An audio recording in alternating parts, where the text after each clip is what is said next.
네, 자, 오랜만입니다. 2016년 이제 처음 강의하는 것 같은데요. 자, 전산 세무 2급 지금 준비하시는 분들의 최대 관심사는 이거죠.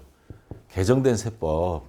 도대체 뭐가 개정됐고, 그리고 그런 내용들을 알고 싶은데 여러분들이 인터넷 뒤지는 것도 이제 한계가 있고, 그렇다고 이제 교재라도 바뀐 게 나왔으면 교재를 보면서 공부하겠는데, 아직 전산세무 2급 그 개정 세법을 적용한 교재들은 아직 안 나와 있습니다. 그래서 저도 지금 어느 정도 이제 준비하고 이제 마무리 단계에 가고 있고요.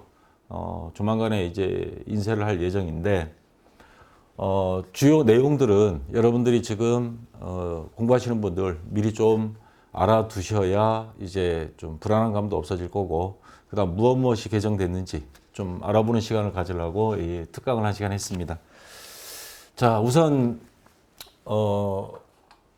2015년도에 이제 개정된 겁니다. 그러니까 2016년부터 적용될 후속 시행령 개정 내용들이 굉장히 많습니다. 수십 가지 이상인데, 뭐 외부 세무 조정 의무화라든가 소득세 추계 신고 결정, 현금 영수증 의무 발급, 업종 확대, 문화 접대비, 뭐 기타 등등 뭐 굉장히 많습니다.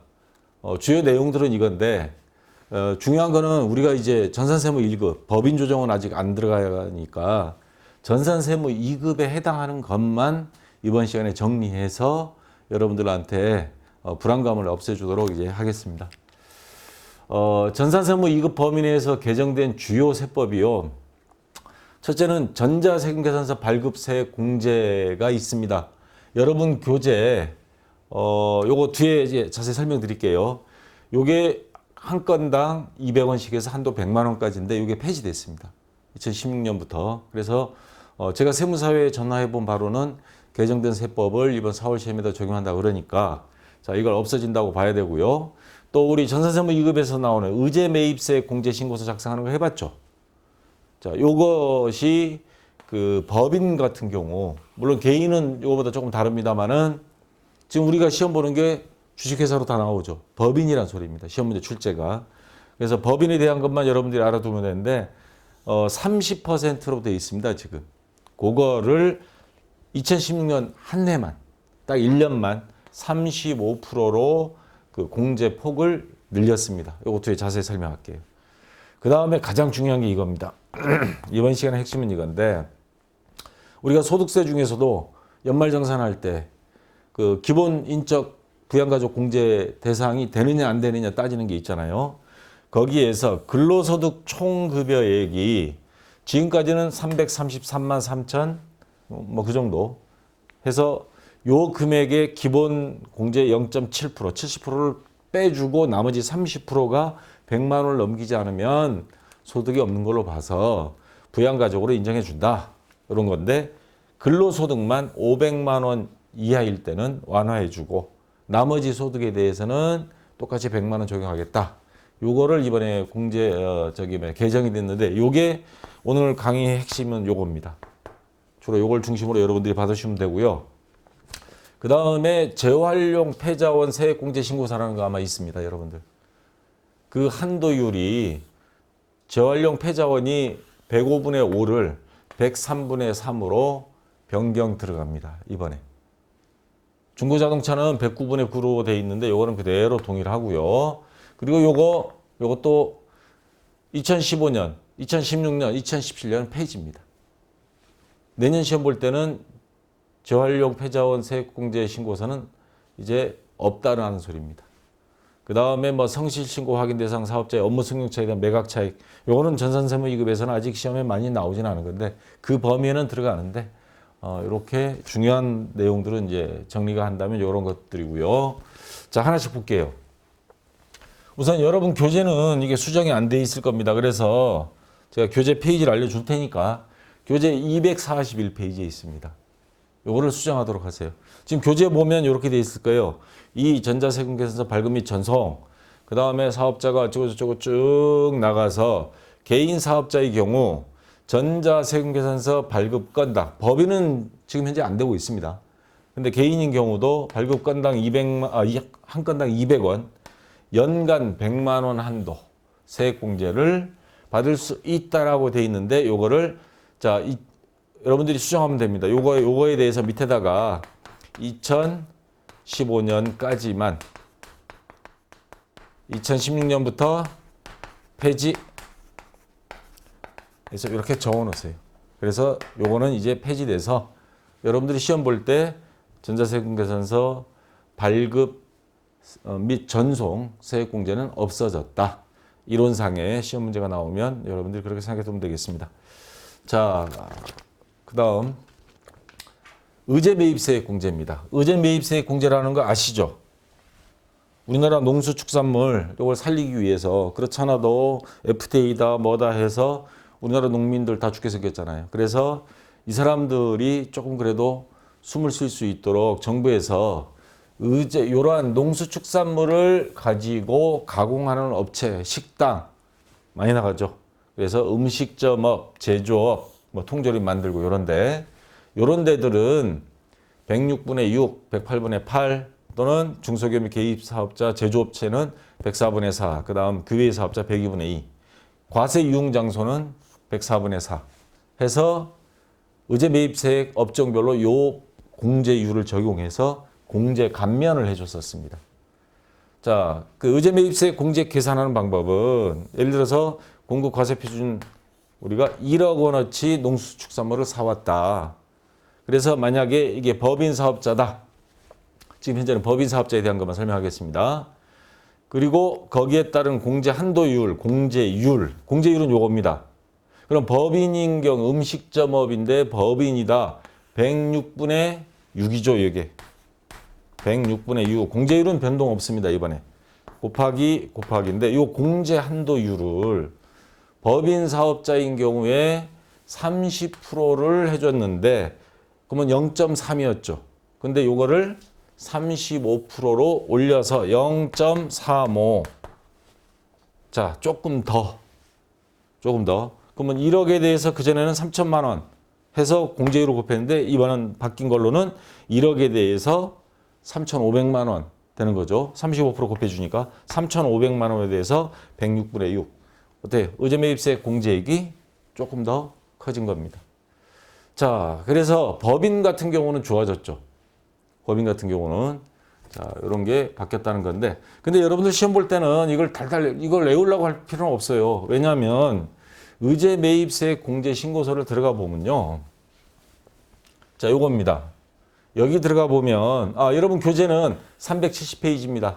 370페이지 가서 거기 30%가 되어 있는 거 35%로 요것만 수정해 주시면 돼요. 자, 여기 보시면 의제매입세 공제신고서 지금 전산회계 기출문제 가지고 제가 한번 들어가 본 겁니다. 지금 법인이에요. 법인이니까 여기 밑에 보면 한도율 100분의 30 이게 세팅이 되어 있습니다. 프로그램에. 그러면 이번에 시험 볼 때는 여기 들어가 보면 요거 어떻게 세팅됐겠어요? 그렇죠? 35 100분의 그러니까 35%라는 소리죠. 그러니까 우리가 굳이 할 필요는 없습니다. 여기 알아서 100분의 30이 주어져 있어요. 근데 이번에는 시험 들어가면 100분의 35로 주어져 있을 거라는 거.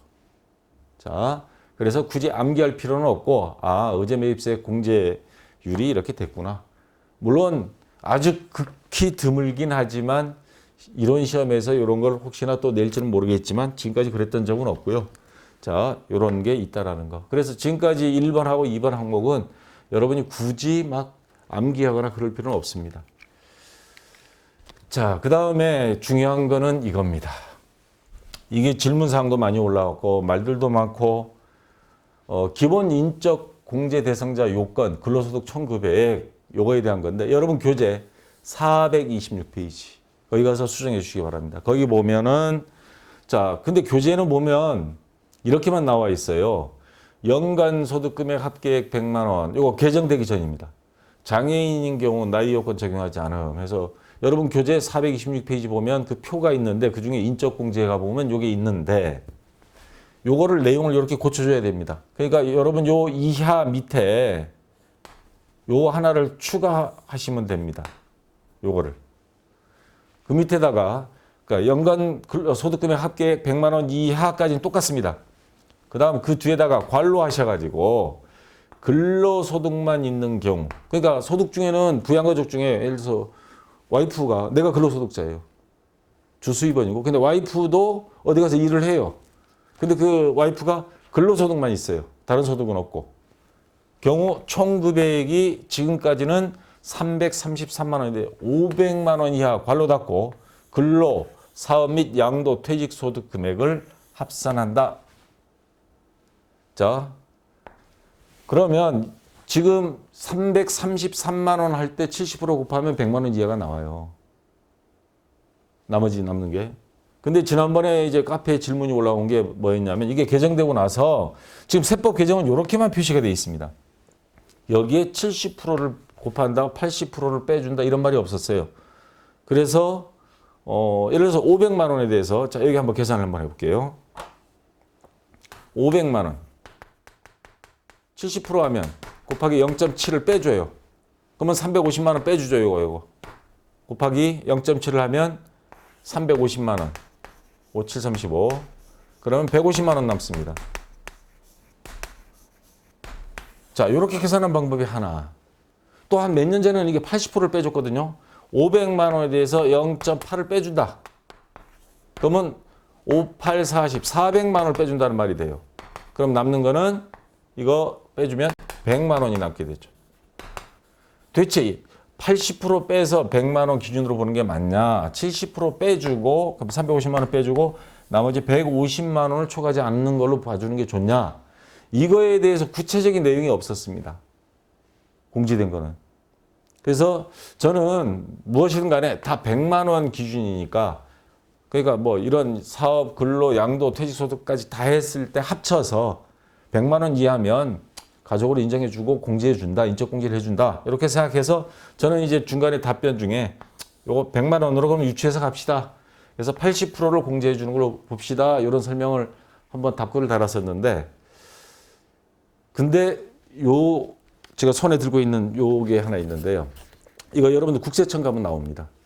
국세청 가면 이게 나오는데 페이지가 꽤 돼요. 연말정산에 대한 거 한 40쪽 분량으로 나와 있는 거 있습니다. 그래서 여기에서 이 페이지 가보면 뭐라고 돼 있냐면요. 인적공제 소득 요건 완화해서 근로소득만 있는 부양가족이 인적공제 소득 요건이 연간 총급여 333만 원, 관로 소득금액 100만 원, 그러니까 70%를 빼주니까 이하에서 총급여 500만 원, 소득금액 150만 원 이하로 완화되어 혜택이 늘어남. 요런 말이 나와 있습니다. 국세청 자료에 가보면. 그러면 국세청에서는 어느 걸 정했다는 거예요? 150만 원 이하니까 70%를 했다는 말입니다. 70%. 그래서 제가 지난번에 저는 100만 원의 기준을 맞추기 위해서 80%를 빼주고 나머지 400만 원 빼주고 나서 100만 원만 했는데 그 말은 취소를 하고요. 지금 통일을 시키겠습니다. 그러니까 지금 국세청에서 계산하는 거는 어떻게 하는 거냐? 근로소득만 있는 경우입니다. 그러면 아까 말한 대로 500만 원에서 마이너스 500만 원에 대한 몇 프로? 70%, 0.7. 그럼 이게 350만 원 되죠? 350만 원을 빼줘요. 그러면 150만 원이 남습니다. 근로소득 하나만 있는 경우에는 150만 원. 기준은 다 100만 원인데 근로소득만 있는 경우는 150만 원까지는 인적공제로 봐주겠다. 이런 말입니다. 국세청에 나온 자료. 자, 그러면 이렇게 해야 되는 이유가 또 한 가지가 있더라고요. 왜냐하면 만약에 연간 근로소득이 근로소득만 있는 게 아니고 사업소득이 만약에 있다. 사업소득이라는 게 대표적으로 저도 이거 사업소득이 있습니다. 교과서를 제가 썼잖아요. 그러면 그 삼양미디어라는 출판사에서 매년 인세를 받습니다. 많이 안 줘요. 교과서 금액의 한 8%. 뭐 교과서 얼마 합니까? 몇천 원밖에 안 하는데. 그래서 8%. 어쨌거나 그 금액이 예를 들어서 30만 원이 있다. 근데 요 금액이 300만 원이다. 그럼 충분하죠. 근로소득은. 근데 곱하기 0.7. 그러면 이 금액에 대해서 0.7 해서 빼주면 37이 210만 원. 그럼 얼마 남아요? 90만 원 남죠. 90만 원에 요거 30만 원 있어요. 그럼 두 개 합치면 120만 원 돼버립니다. 그러면 요거는 공제를 못 받는다는 말입니다. 왜? 요거에 대해서 똑같이 70% 빼주고, 그러니까 똑같이 70%를 적용을 해야 300만 원이대로 70% 적용하면 90만 원 남아. 근데 사업소득이 30만 원 있어. 두 개 다 하니까 120만 원. 이 사람은 요를 쓸 때는 100만 원 이하의 기준에서 오버가 돼버린 겁니다. 인적공제 대상이 아니라는 겁니다. 제가 그래서 최근 한 3년치 문제를 다 기출문제 걷어봤더니 소득 두 가지 있는 경우는 나오지는 않았어요.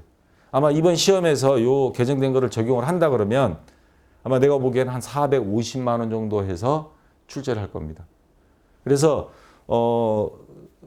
최근 기출문제 두 개 제가 교재 이번에 수정하면서 올릴 때는 지금까지 시험 문제들은 보면 다 300만 원 이하 아니면 300만 원 이상일 때 뭐 그 두 가지만 나오다가 이번에는 제가 최근 기출 문제를 한 450만 원 하나 적용해서 여러분들이 요게 숙지가 돼 있나 확인하기 위해서 한번 넣어봤습니다. 그래서 그 정도만 알아두시고 자 핵심은 이겁니다.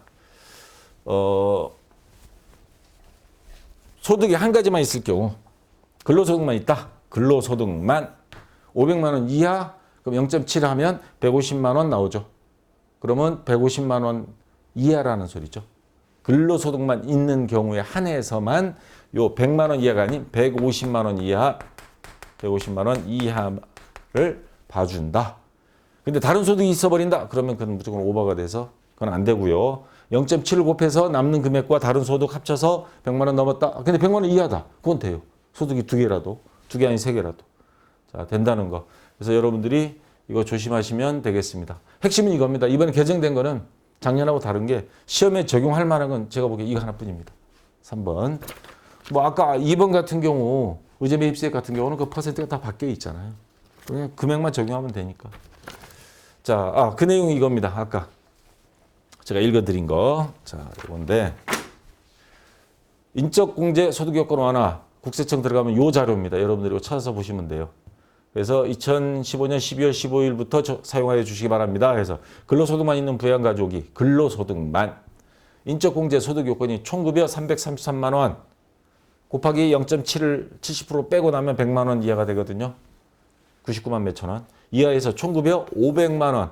그래서 여기 소득금액 150만 원 나왔습니다. 다시 말해서 500만 원에 대해서 0.7, 350만 원 70% 기본 공제 빼주고 나니까 150만 원 나오는 겁니다. 이하로 완화돼 혜택이 늘어남.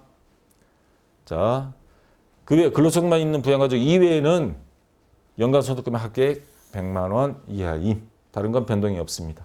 자, 이거 주의해 주시고요. 그 다음에 자원, 그 재활용 폐자원 세액공제라고 있습니다. 그 공제신고서도 있고. 자, 여러분 교재 371페이지입니다. 거기에 보시면 아마 중간쯤 있을 거예요. 재활용 폐자원 공제가 105분의 5에서 103분의 3으로 변경. 그리고 그나마 이것도 내년에는 폐지 없어집니다. 그리고 그 밑에 보면 중고자동차, 우리 중고자동차 그 폐차장 있죠. 거기 가 보면 중고자동차인 경우는 109분의 9 많이 해줍니다. 거의 10% 가까이 해주죠. 자, 근데 여기 교과서 제가 캡처한 겁니다. 그래서 여기 105분의 5라고 되어 있는 거 요거 있죠. 103분의 3. 자, 요것만 수정해 주시면 되겠습니다. 시험에서는 요 퍼센트는 그 세액공제 신고서에 다 들어 있으니까 굳이 암기하지 않아도 금액만 넣으면 자동으로 적용되도록 다 돼 있습니다.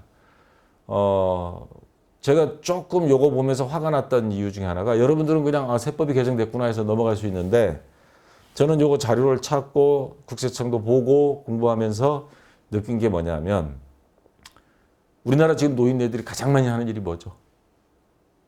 그렇죠. 폐지 주러 다니는 거. 근데 그분들이 폐지를 주어서 가져가면 하루에 10,000원 벌기도 힘들어요. 30만 원 안 돼요. 진짜. 그걸로 그냥 말 그대로 굶어 죽지 않으려고 하는 거거든요. 근데 지금 그 노인분들이 그걸 그 고철을 폐지를 모아서 가면 가격이 그나마 하루에 10,000원 받던 거 5,000원 이하로 막 떨어졌답니다. 노인들이 그냥 죽게 생겼어요. 왜냐? 일단 중국 쪽에 수출도 안 되고 있지만 폐자원도 수출하고 또 재가공하고 지금 산업이 조금 침체된 것도 있고 거기다 정부는 또 진짜 벼룩의 간 빼먹는다고 요 패자로 활용하는 거 요거를 갖다가 그러니까 5% 감면해 주는 거를 20% 줄이고 내년에 아예 요것도 감면 안 해주겠다 이 말이에요. 그러니까 그거 패자원을 수집하는 데서 할머니들한테 주는 돈도 다 줄 수가 없는 거죠. 여건상. 자기는 남는 게 있어야 되니까. 어떻게 이런 것까지 빼먹고 이게 피해를 보는 사람들이 누가 피해 보는지 분명히 알면서도 그냥 무시하고 하는 걸 거예요. 자, 바로 이런 할머니들입니다. 이거 하루에 이렇게 수레로 몇 번 실어 가야 이거 연합뉴스에 나왔던 건데 이거 몇 번 실어 가야 하루에 진짜 10,000원 벌까 말까인데 청년들만 힘든 게 아니에요. 노인네분들도 빈곤층들이 굉장히 많거든요. 그래서 나온 말들이 정치권에서 거위털 뽑기 수준이 아니라 아예 왜 거위털 뽑기라는 말이 나오죠? 세금에서 하나씩 뽑는 거예요. 그냥 따끔거릴 정도만. 조세 저항이 없죠. 세금 왕창 걷어가면 그때는 막 들고 일어서니까. 그래서 거위털 뽑기로 야금야금 뽑는데 요즘 하는 거 보면요. 목 비틀기 수준입니다. 그냥 통째로 털을 다 뽑아버려요.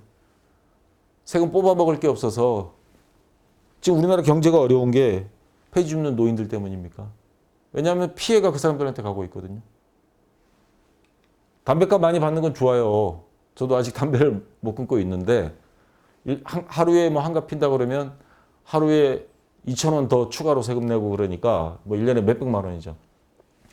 지금 보니까요. 또 있습니다. 내년에 신용카드 지금 소득공제 있죠. 웬만하면 이제 다 신용카드로 긁잖아요. 체크카드로. 현금 영수증 처리하고. 이거 계속 물론 지금 원래 일몰이라 그래요. 그 효력 법을 정할 때 몇 년까지만 정해놓는데 계속 연장해왔어요. 근데 원래 말로 끝입니다. 내년에 소득공제 못 받을지 몰라요. 정치권에서 요거 야 이제 이대로 종료해버리자. 지금 그럴 수도 있습니다.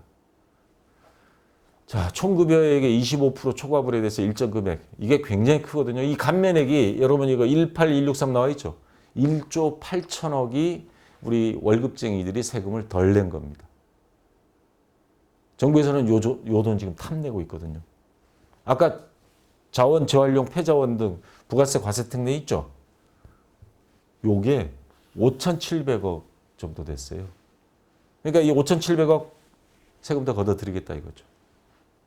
정부 예산 지금 적잖한 게 뭐 경기가 어렵다 그것도 있지만요. 해외 자원 개발에 수십조, 4대강 한다고 수십조 다 말아먹고 모자란 돈 이렇게 채우겠다는 거죠.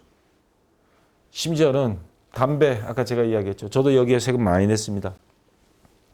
4조 3천억. 담배 전체가 아니고요. 요번에 담배값 인상 2,000원 추가 인상해서 더 걷어들인 돈이 4조 3천억. 저 개인으로는 1년에 뭐 200~300만 원 더 냈지만 전체 국민으로는 4조 3천억입니다. 작은 돈 아닙니다. 우리나라 예산 200몇십조인데 자, 이런 것들이 전부 다 늘어서 국정원 예산이 1조 원이 넘죠. 다 어디다 쓰는 거예요? 거기다 쓰는 거죠. 거기다가 더 충격적인 거. 여러분들 부가가치세는 10%다. 이거 바뀌면 지금 책 다 바뀌어야 돼요. 부가가치세 10% 이거 인상 고려하고 있습니다. 지금 신문 기사가 나왔잖아요. 이런 식으로. 조세연구원에서 발표한 거잖아요. 근데 비교를 2013년 기준으로 우리나라는 부가세 세율이 10%다. 근데 OECD 뭐 GDP 대비 부가세율이 얼마 안 된다. OECD는 6% 낸다. 6.8%. 그래서 세율이 18.9%다.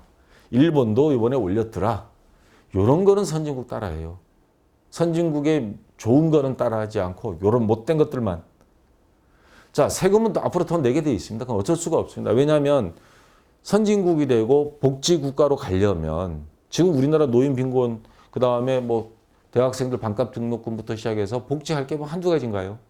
하고 싶죠. 근데 문제는 돈이 많이 들어갑니다.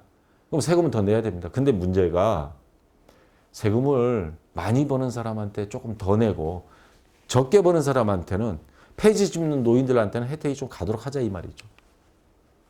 자, 빈부격차가 좀 이야기가 옆으로 좀 빠져나갔습니다만 요즘 돌아가는 거 보니까 제가 뚜껑이 좀 열려가지고 우리나라 상위 10%가요. 우리나라 전체 재산의 66%를 보유하고 있습니다. 제가 초등학교 다닐 때는 하루 3끼 먹으면 부자고 조금 못 산다, 중산층이라면 2끼, 못 산다면 1끼 먹는 거예요. 그저 서로가 거기서 거기였습니다. 빈부격차가. 근데 하위 50%는 우리나라 전체 자산의 2%만 갖고 있습니다. 얼마나 이게 빈부격차가 심해진 거 아시겠죠? 그래서 자식들하고도 교육도 대물림되고 개천에서 용난다는 이제 끝났다고. 더 이상 희망이 없는 거고 젊은 층들은 다 계약직으로 가는 거고. 그래서 요거를 고쳐야 돼요. 특히 상위 1%가 평균 자산 24억입니다. 이래가지고는 우리나라에 희망이 없죠. 누가 집을 결혼하며 집도 못 사는데 그러니까 애를 안 낳죠. 낳을 수도 없고요. 그러면 나라 망하는 겁니다. 그랬더니 김무성이란 그 새누리당 대표가 당대표가 이야기한 거 있죠. 조선족 들여오면 된다. 있는 사람 살릴 생각을 안 하고. 역사는 반복된다는 진리가 있는데요. 옛날에도 요랬었습니다. 사람들이 참다 못해서 뒤집어 엎자. 이러다 죽겠다. 이래 죽나 저래 죽나 한번 너 죽고 나 죽자 해서 밀란들을 일으켰죠. 근데 이 밀란이라는 용어가 성공했으면 혁명이에요. 프랑스 시민혁명. 자유평등 박애. 해서 지금 프랑스를 지금까지 지배하는 민주주의. 우리나라는 100% 실패했습니다. 성공했으면 밀란이라고 안 하죠. 혁명 그랬겠죠. 역사는 그래서 성공한 자에 의해서 쓰여진다 해서 E.H. 카라는 그 역사학자가 말한 거 있죠. 역사란 과거와 현재의 끊임없는 대화. 다시 말해서 정권이 바뀜에 따라서 역사는 바꿔서 쓴다. 그래서 요즘 말 많은 역사 교과서도 입맛대로 쓰려고 시도하는 거고요. 그래서 우리가 옛날에는 투표를 할 수 없었으니까 투표해서 왕을 바꿀 수는 없었으니까 우리한테 무기가 있죠. 뭡니까? 이 경제 민주화를 하려면 많이 버는 사람은 세금을 조금 더 내고 적게 버는 사람은 덜 내고 그래서 서로가 조금 이 부의 불균형을 조금 막아보자. 100%는 아니지만 어느 정도 할 수는 있잖아요. 그렇게 하기 위해서는 이겁니다. 정치인은 투표하는 국민만 두려워한다.